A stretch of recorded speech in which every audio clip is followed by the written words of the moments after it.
Welcome to the Old Time Radio Westerns. I'm your host, Andrew Rhynes, and I'm excited to bring you another episode absolutely free. This episode is one of many released every month, totaling over 80 episodes so far.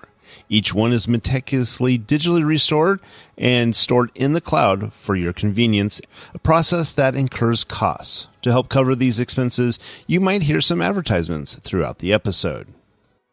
While we do retain the original commercials for historical authenticity, you may also encounter modern ads, which help keep the lights on. If you prefer an ad-free experience, we offer a couple options. You can listen to the episodes on YouTube. You can also support us by becoming a patron on our Patreon page. For more information, go to otrwesterns.com/donate.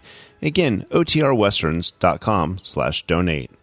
I do want to emphasize that we are committed to providing this content to you for free, but also we have to be transparent about the financial realities to bringing this to you. Now, let's get into this episode. This episode is going to be The Lone Ranger. Original air date is April 12th, 1939, and the title is Run on the Bank. Hope you enjoy.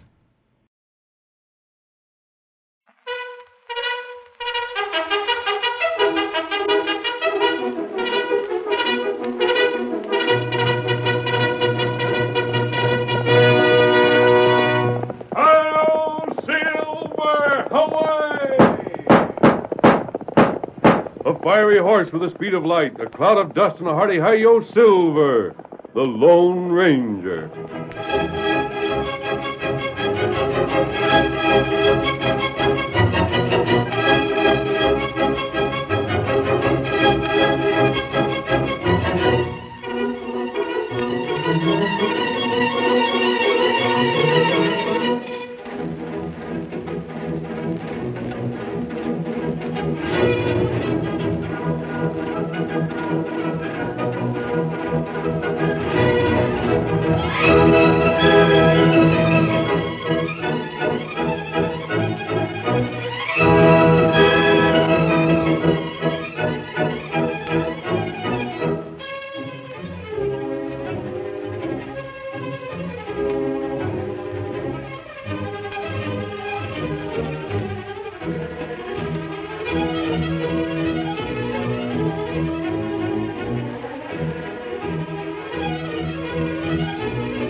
The pioneers who first settled the western United States were courageous men who fought hostile Indians and outlaws in order to make a new home for themselves.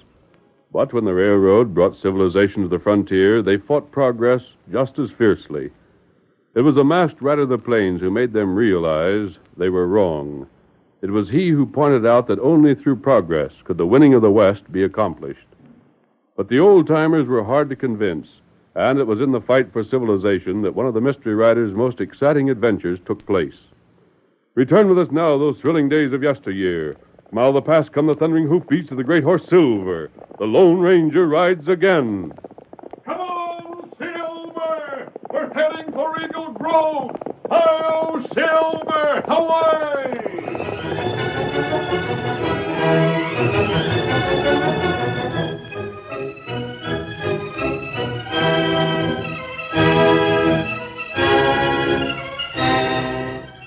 Clem and Slim, two old-timers, were reminiscing in front of Eagle Grove's bank.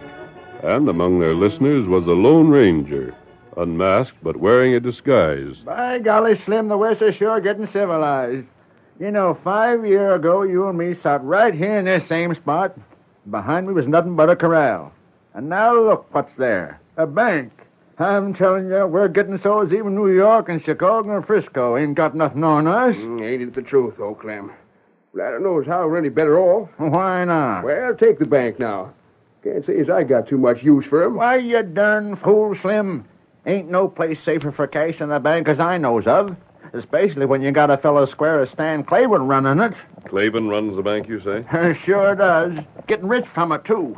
Why, would you believe it, stranger? Last month he up and got his woman a piano. I don't hold with bankers spending cash loose like that. Don't look right. Oh, what's wrong with it? Just don't look right, that's all. What's more, I'll say again what I've always said. Any cash comes my way, it'll go right in my sock, where I can put my hands on it when I'm a minder. Your sock? Dandy Whitcomb's sock, you mean? Ain't much cash you get that don't slide over Whitcomb's bar sooner or later. Well, what he gets from me won't make him rich.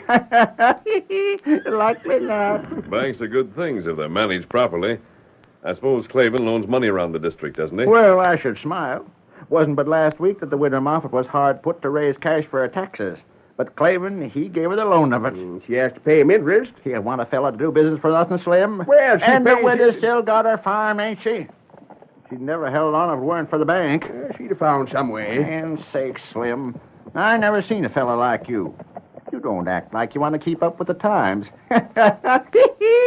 Shucks, I'll bet it pains you something awful that folks using gunpowder and bullets instead of bows and arrows like was done once. Have your fun, Clem. The fact remains, I aim to know more about a bank than I do this before I puts my cash in it. You don't know nothing about banking. That's what I said, ain't it? Well, then I'll tell it to you just like Clayton told it to me. You put your cash in the bank, savvy? Yeah. And any time you want it, you can get it back again. But while it's there, you get paid 4 cents extra every year for each dollar. 4 cents. That's trifling. Drat ya, $1 ain't much neither. But if you had $100 in the bank for a year, then you'd get $4 extra. $4. Mm-hmm. Yeah. But you just now said $1 ain't much. $4 ain't but 4 times as much. You're a dog-blasted idiot, you. Oh, you get me so riled I can't talk straight. It takes time to educate everyone to banking. Well, Clem, seeing as you know so much about banking, tell me this. Yeah? If Stan Claiborne is able to pay extra for having my cash for a year... Granting you got cash. Oh, let me say what it started to. If he can pay me 4 cents a year extra, over and above what I pays him, where does he get off at? Why, he goes and lends the cash you put in the bank to folks like the widow Moffat. They pays him 6 cents on the dollar. He pays you 4, and he's got 2 for himself. Yeah, there you are. I know there was a skin game. Oh, If he gets 6 cents, why don't he pay me 6 cents? Answer me that if you can. Why don't he, huh? Why don't he? What's the idea holding out 2 cents? Ain't it worth the 2 cents to know your cash is guarded safe and sound? Oh, not to me, it ain't. Not to me. What I want to know is, why don't I lend the widow the cash she needs? And why don't she pay me 6 cents? I declare I give up. Ain't no use arguing with a fellow like you that ain't got no understanding. Take my word for it, Slim. The bank's all right. And from what I've heard, Claiborne's all right. If you get any cash, deposit it. Yeah, maybe so. Maybe so. Before I do that, I reckon I'll wait and see if Angus Tavish puts any of his money in the bank. Who's he? Well, golly, stranger, don't you know him? No. He's a Scotchman. He's got that big ranch over to Sleepy Creek.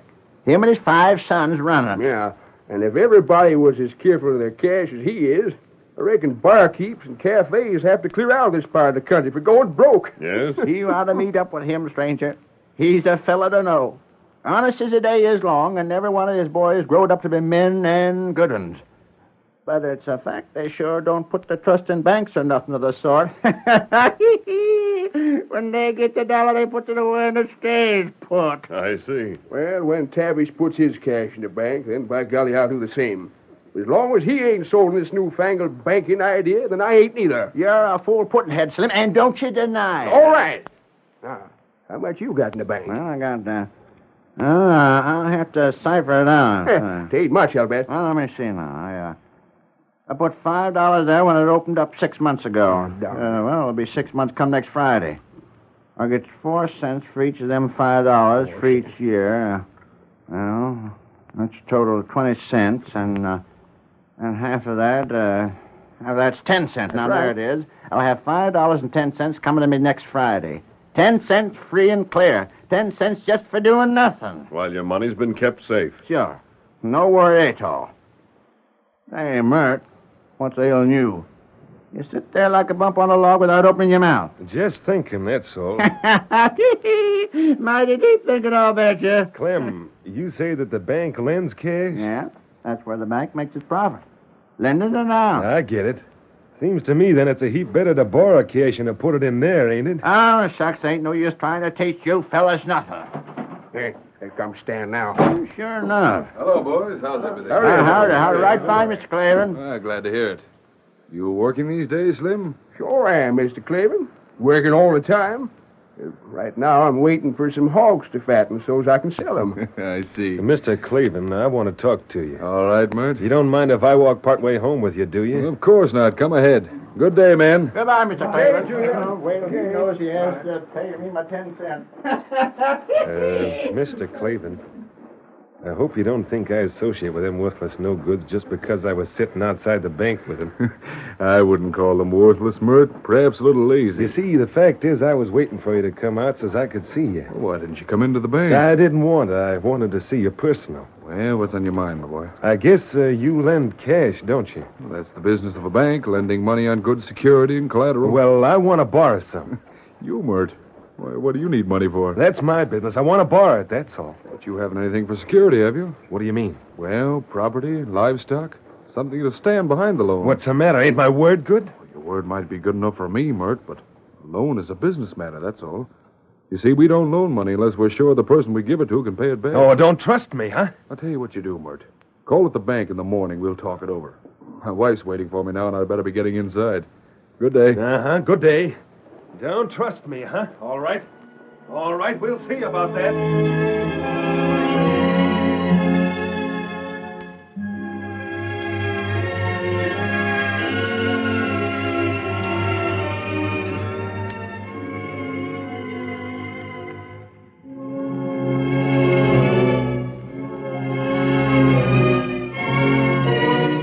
Later that evening, Stan Clavin was listening to his wife as she played him a tune on their newly purchased piano, and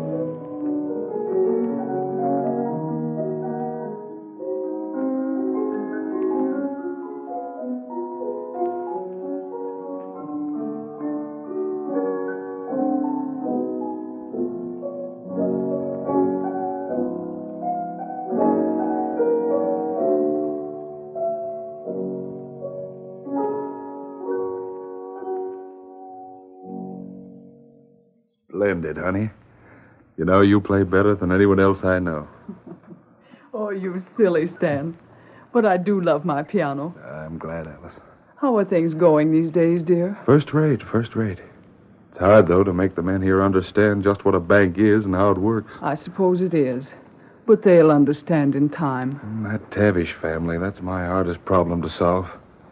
If I could only make old Angus see that the bank can be of service to him, it'd carry a lot of weight with the other men here. Won't he listen to you? Not for long at a time. Oh, he'll get around to banking his money someday, but I may not live that long. The old fellow likes to have it in his house where he can watch it. Sometimes I wish that his money would be stolen from him. Alice. Oh, I know it's not a nice thing to say, but it might teach him a lesson he'd remember. It won't be, though. Not with those big sons of his in the house. I didn't know that. Now, who's that? Were you expecting somebody? No, I wasn't. Well, sit still, dear. I'll see who it is.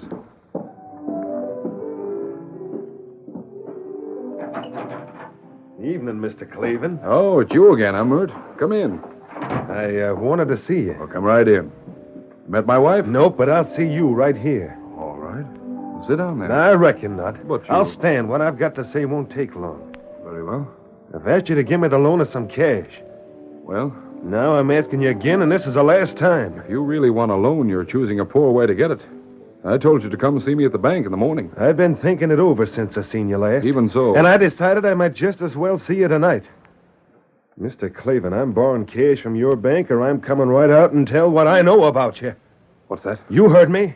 This is ridiculous. I'll show you how funny it is. I said I'd tell what I knowed about you. Mr. Clavin, I know why you come here to Eagle Grove. I know you come here from the coast. I know you had a bank there, and it went bust. Went bust, and all the folks that had the cash in it lost out. See here, Mert. Are you threatening me? Take it any way you like. Why, But you- just the same, I know a few things you wouldn't want told. If you don't give me the cash I asked for, other folks are going to know them, too. You- Careful, like I'm with a gun. Get out of this house. I'll talk. Get out of here. Get out before I throw you out. If you think your filthy tongue can cause me any trouble, go on and talk. Talk your head off if you want to. I ought to drill you. You haven't the nerve to shoot. Calling me yellow. I'll show you. Hey. You sneaking blackmailer. Take your hands off me. Not by a darn sight. Let go. I ought to beat you up. You'll be sorry. Out with you. I'll fix you for this. But first, I'll fix you. Run your way. Don't kick me. If I ever see you around here again, you'll get worse next time. You skunk, you bulkhead. And this will help you remember I mean what I say. You bully, I'll get you. Now go uptown. Tell everything you think you know. But don't show up here. Wait, Mr. Cleveland. I'll make no idle threat. I'll show you there was no idle threat. I'll fix you for this. You just... Stanley, what's wrong? What's happened? Oh, it's nothing. Don't bother. Just kicked a young upstart out of the house. Dear, what do you mean? Oh, never mind. But I thought... Please just forget it. You can play something for me if you will. Of course. Something to make me forget I lost my temper. I need some calming down. But who was here? Mert, I mentioned him at dinner. Oh. He knows of the bank failure we had in California. He threatened to tell everyone in town about it if I didn't give him a loan. He had no intention of ever paying it back, of course. It was blackmail.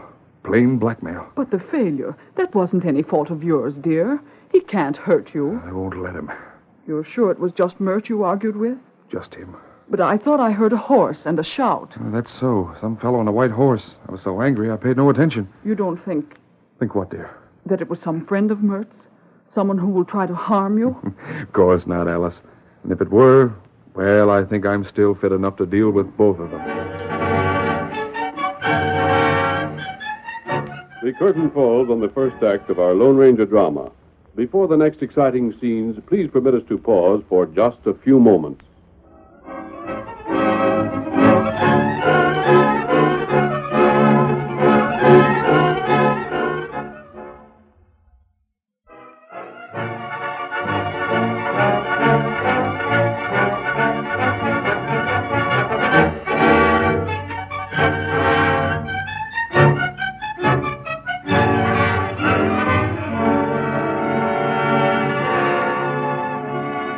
Now to continue our story. Late at night on the same day Mert and Stan Clavin had had their stormy interview, a stealthy figure emerged from the rear of the bank, a bulky package under its arm. The figure made its way through the shadows to the edge of town in a grove of trees. There it paused, and before long the sound of digging could be heard. The two men, well hidden by the darkness, looked on. One was masked, the other had the grim, sharp features of an Indian. They spoke softly. Tonto, he's burying it there. This proves one thing anyhow. What that? That wooden building isn't secure enough for the money Clayton keeps on hand. He'll have to find better protection. This fellow here, I don't think he's after the money half as much as he is the opportunity to make trouble. He'll do that when morning comes. He'll do it all. I'm glad we kept the fellow in sight after his quarrel with Clayton. Him stop. He'll bury the money now. Where'd you leave the horses? Not far. Them here when you call. Good. You ride? To Sleepy Creek, Tonto. What there? Angus Tavish and his sons. They're going to play their part in this affair, too. You act now? One moment. I want them to be sure of success before we step in. Now. All right, Mert. We'll take over.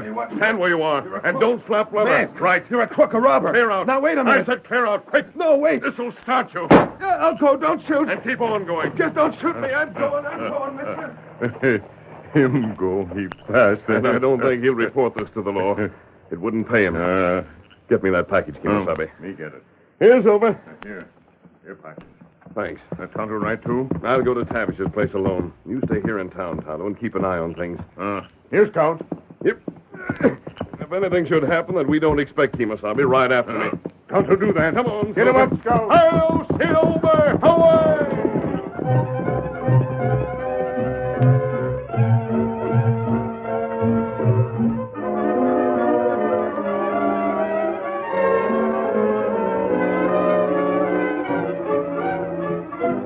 It was almost 2 hours later that old Angus Tavish was awakened by an urgent pounding at his door.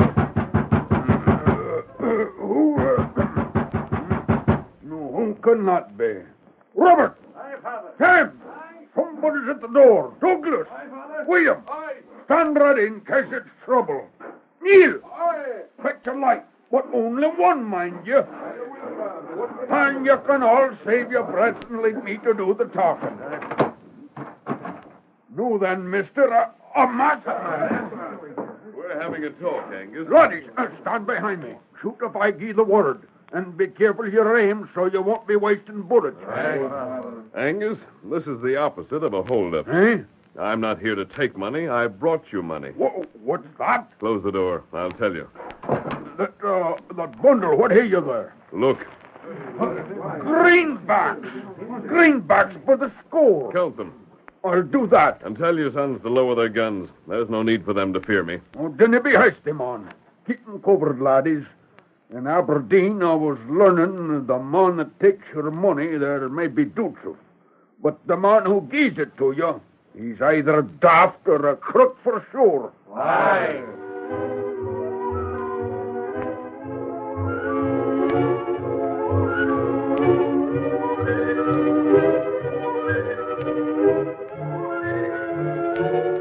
Although disappointed in his attempt to steal the bank's funds, Mert had no intention of forgetting his resolution to make the banker trouble.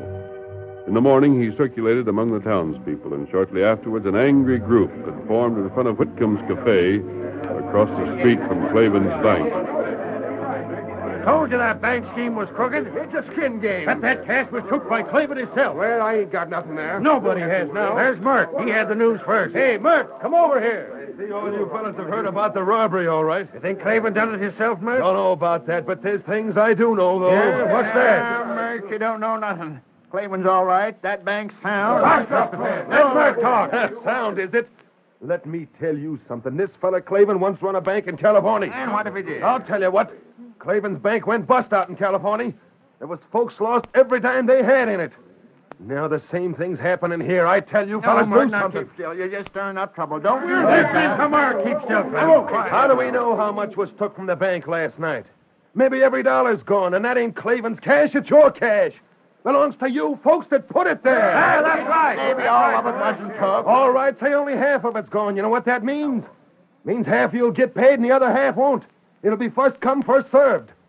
The ones that aim to get back anything at all better see that they get it right now. I got $50 there. Amos here's got over $500 in the bank. I says let's go across the street and make the banker pay over what's left. Now, don't, fellas. Now, wait. move, Now. Clem. You'd better get that 10 cents profit you was bragging about while there's still a chance. But I'm a friend of Clavin. Clem, you're a fool. No, I ain't neither, no. Come on, boys, to the bank. All right, come on, boys. We'll find out right now just what's what. Let's go.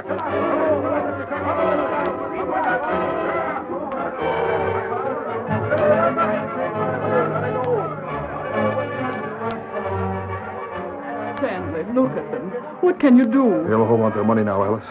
I've had to lock the door. Oh, no. I had to, Alice. But they'll tear it down. Listen to them yelling. Honey, you were adding the cash. What we have left on hand. Yes. Quick, give me the total. What does it amount to? Less than 2,000, Stan. And how much in deposits? Almost 100,000. 100,000. We've got to do something. Maybe some of the people who borrowed can pay back their loans if you ask them. There's about $70,000 out in loans and mortgages. It's all good. You told me it Oh, was. it is, dear, but it can't be collected in a day. It would take months. Oh, Stan, I'm frightened. Please, dear. You'll have to do something. Talk to them. Explain things. They'll break in if you don't. I'll try. The 2,000 we have. Perhaps if you pay it out now, it might take care of those who are there. No, it won't. Look, Alice, out the windows. Down the road. They're coming from all directions. Everyone's heard about the robbery. They'll all want to withdraw their money. Talk to them, Stan. I'm just praying they'll give me the chance. You stay in here, Alice. Stan, I'm praying. There he is. Boys, let me speak. There ain't nothing you can tell us, you thief. Listen, boys. Listen to me. Listen, boys. You're going to get your money back. Every penny of it. It's all safe and sound. Let me tell you just what happened. You've got this all wrong. There was some money stolen from here last night, but not much. Now, you know that you're all getting interest on the money you have here. Give us that money. We want it now. Wait! You'll get it. Let me explain. To get the interest for you, I have to lend the money to people who want it.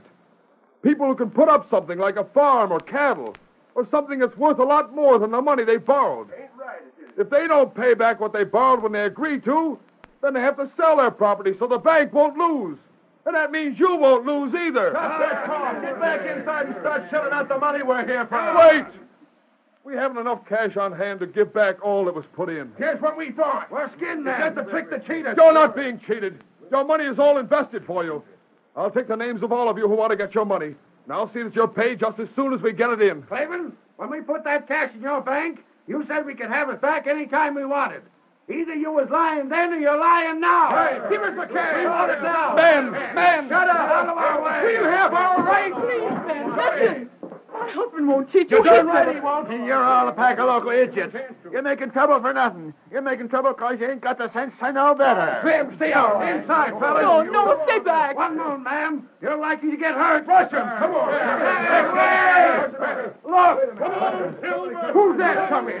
Who is it? A masked man. That's right, first.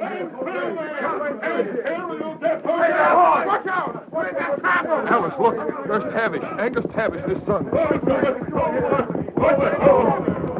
We're in time, Tavish. Quiet down, you bothering fool. Open up this bank, Cleveland. Open up and be quick about it. Alice, of all times for Tavish to come here. Dan. Fall back. Back, all of you. Tavish. I said open up this bank. But Tavish, you haven't any money here. Matter of fact, I will, in just a few seconds. I've decided that we robbers running loose around these parts. My cash ain't safe at him no more, so here I be. Hey, Tavish, this bank was robbed last night. well, you darn fool, what of it? The cash that's in the bank is the smallest part of it. Robbers can't steal farms and cattle, and that's where most of it's invested.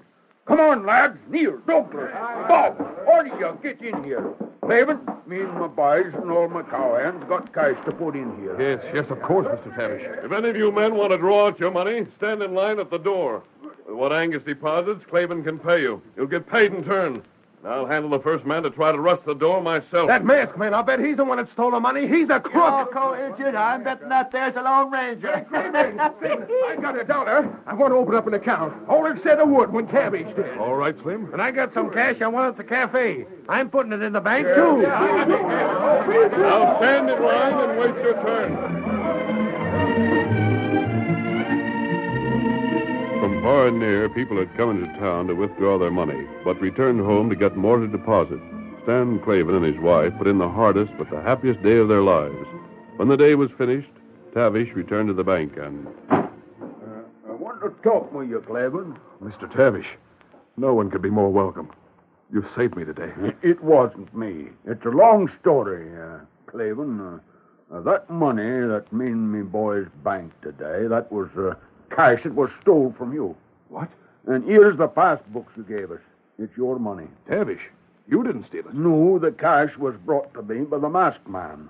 And the masked man took it from the fellow that did the stealing in the first place. Who was that? He told me not to say. He said he'd handle the varmint in his own way. Only, Yes? Yeah, if you don't see Mert around these parts no longer, don't be surprised. Mert? Mert stole the money? I never said so, did I? But the masked man, who's he? Clavin, he was the one man in all the West that could have persuaded me to do what I did. The masked man was the Lone Ranger. The Lone Ranger? Then, Tavish, I have you and him to thank for everything that happened today. And I'll not forget it.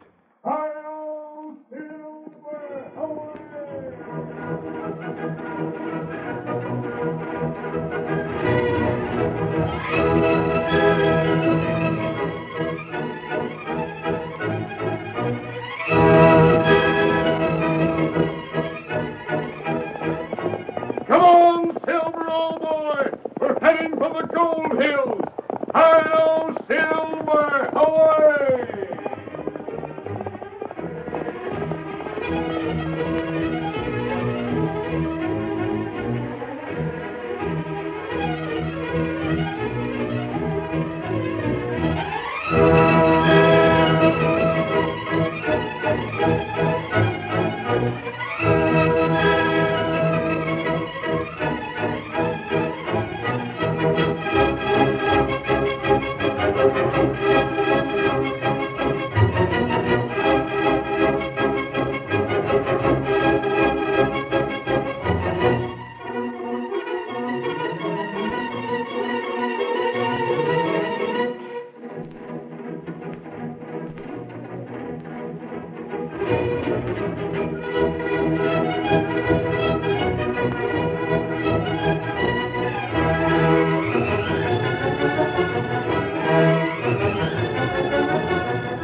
story you have just heard is a copyrighted feature of the Lone Ranger Incorporated.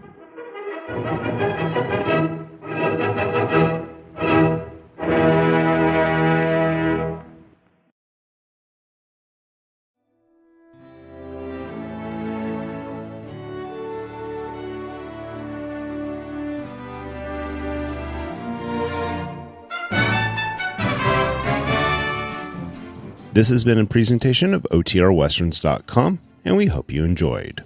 Please take some time to like and rate our shows in your favorite podcast application. Follow us on Facebook by going to OTRWesterns.com/Facebook. Subscribe to our YouTube channel by going to OTRWesterns.com/YouTube. And send us an email, podcast@OTRWesterns.com. You can call and leave us a voicemail, 707-986-8739. This episode is copyright under the Attribution Non-Commercial Share Alike copyright. For more information, go to OTRWesterns.com/copyright. Have a great day, and thanks for listening.